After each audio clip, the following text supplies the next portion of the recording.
This nanny is absolutely insane. She made the host's daughter, Casey, bring her a children's potty. Then, in front of Casey, she took off her pants and peed. In the end, she even had Casey dispose of the urine. When Casey refused to play house with the nanny got so angry that she slammed the door and left, leaving behind the crying little brother. When the nanny came back, she lovingly picked up the child again. She patted his shoulder and comforted him, saying she would never leave again. But the next second, the nanny leaned on the boy's shoulder and bit him hard. The boy's cry became even more miserable. When Casey told her parents about the nanny using her potty to pee earlier that day, both parents refused to believe it. They thought it was a story Casey made up. They even scolded Casey for lying. Facing her parents' attitude, Casey felt very wrong. During the day, the nanny took the two children out. Casey began to grow suspicious of the nanny. When the nanny fell asleep, Casey deliberately left the nanny's sight. When the nanny woke up and found Casey was missing, she panicked and started searching everywhere. Eventually, she found Casey sitting on a bench by the road. The nanny immediately picked up Casey and scolded her loudly. At this moment, Casey was terrified of the nanny. Casey bit the nanny's shoulder hard.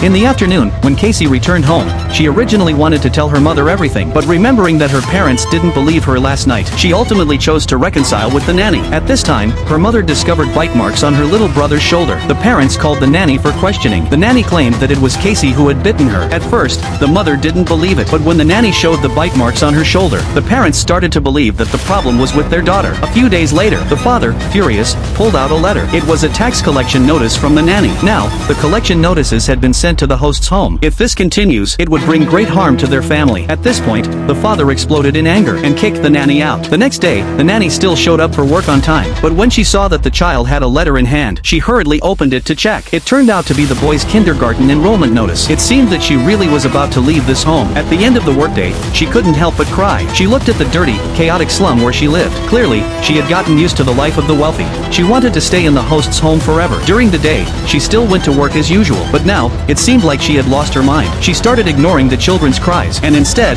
she enjoyed the host's life. While cleaning the dishes, a terrifying thought came to her mind. Then she filled the bathtub with hot water and called the two children over to take a bath. But Casey found the nanny's behavior very scary. She quietly crawled under the bed. When the mother came back, she found the nanny sitting helplessly on the floor, and the two children were gone, leaving with the nanny forever. This film is called A Gentle Song. You can watch the original work.